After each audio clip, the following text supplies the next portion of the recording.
All of you. आज हम Hindi grammar chapter 8 सर्वनाम स्टार्ट करेंगे। Page number 42। सर्वनाम क्या होता है? संज्ञा के बारे में आपको सबको पता है। किसी व्यक्ति, वस्तु, स्थान आदि के नाम को क्या कहा जाता है? संज्ञा कहा जाता है। अब सर्वनाम देखिए क्या होता है। सबसे पहले देखिए सर्वनाम क्या होता है। सर्वनाम शब्द दो शब्दों के मेल से बना है। सर्वनाम जो शब्द है वह किससे बना है? दो शब्दों के मेल से बना हुआ है। सर्व मतलब सब, और प्लस नाम मतलब क्या होता है? संज्ञा। अर्थात जो शब्द सभी संज्ञाओं ब्रैकेट में दिया हुआ नामों के स्थान पर प्रयोग किए जाते हों उन्हें सर्वनाम कहते हैं।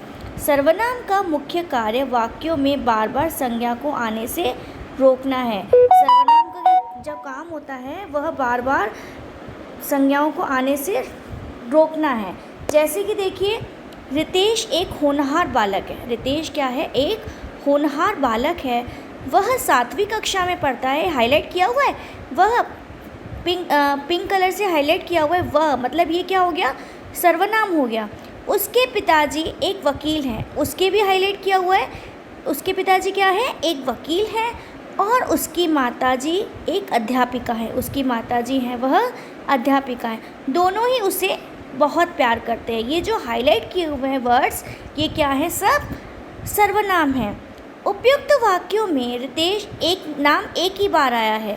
उसके बाद रितेश के लिए वह, उसके, उसकी, उसे शब्द आ रहे हैं और वाक्यों का अर्थ स्पष्ट भी हो रहा है। इससे क्या हो रहा है? अर्थ भी अपन को स्पष्ट नज़र आ रहा है।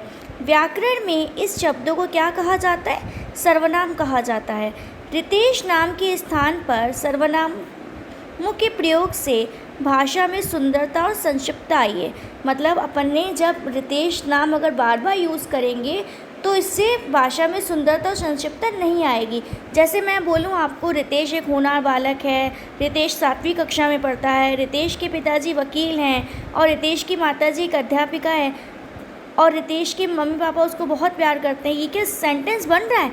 नहीं, बार बार नाम, एक बार नाम का यूज़ किया जाता है, उसके बाद वह, उसका, उसकी यूज़ करते हैं, तो इससे भाषा में क्या आती है? सुंदरता और संक्षिप्तता आ जाती है।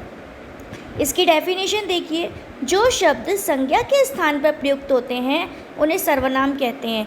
जो शब्द संज्ञा के स्थान पर प्रयुक्त किए जाते हैं उन्हें सर्वनाम कहा जाता है। देखिए, रितेश एक संज्ञा है, उसका एक ही बार यूज़ किया गया है। वह, उसका, उसकी, उसे, ये सब क्या है? ये सब सर्वनाम है। इसके बाद देखिए सर्वनाम के भेद। अब सर्वनाम के कौन कौन से भेद होते हैं? देखिए, सर्वनाम के 6 भेद होते हैं। देखिए कौन कौन से हैं? पुरुषवाचक सर्वनाम, निश्चयवाचक सर्वनाम, अनिश्चयवाचक सर्वनाम, प्रश्नवाचक सर्वनाम, संबंधवाचक सर्वनाम, निजवाचक सर्वनाम। ये क्या सब क्या है?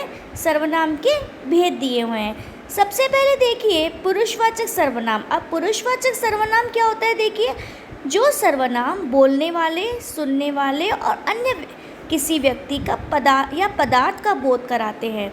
पुरुषवाचक सर्वनाम वे होते हैं जो सर्वनाम बोलने वाले जो बोलते हैं और सुनने वाले जो सुनते हैं और किसी अन्य व्यक्ति, जो कोई अन्य व्यक्ति होता है, उसका बोध कराते हैं। तो उसे कौन कहते हैं? क्या कहा जाता है? पुरुषवाचक सर्वनाम कहा जाता है। जैसे देखिए एग्जाम्पल के लिए, मैं विद्यालय जा रहा हूँ। तुम कहाँ जा रहे हो? हम शाम को मैच खेलेंगे, आप अंदर आ सकते हैं। अब मैं, तुम, हम, आप, ये सब क्या है? पुरुषवाचक सर्वनाम है। अब पुरुषवाचक सर्वनाम में भी कितने भेद होते हैं? 3 भेद। पुरुषवाचक सर्वनाम के अंदर भी कितने भेद होते हैं? 3 भेद होते हैं। सबसे फर्स्ट है उत्तम पुरुष। अब उत्तम पुरुष क्या होता है? देखिए, जिन सर्वनामों का प्रयोग बोलने वाला वक्ता अपने लिए करता है। जो कोई बोलने वाला होता है और उसका प्रयोग अपने लिए करता है, उसे उत्तम पुरुषवाचक कहा जाता है। जैसे मैं, मैंने, मेरा, हमने, हमारा आदि, ये सब क्या है? उत्तम पुरुष है। सेकंड है मध्यम पुरुष। जिन सर्वनामों का प्रयोग सुनने वालों के लिए किया जाता है, जिन सर्वनामों का प्रयोग केवल सुनने वालों के लिए किया जाता है, उसे मध्यम पुरुष सर्वनाम कहा जाता है। जैसे तू, तुम, तुम्हें, तुमसे, आप, आपने आदि। ये सब क्या है? मध्यम पुरुष, जिसका प्रयोग केवल सुनने वालों के लिए ही किया जाता है।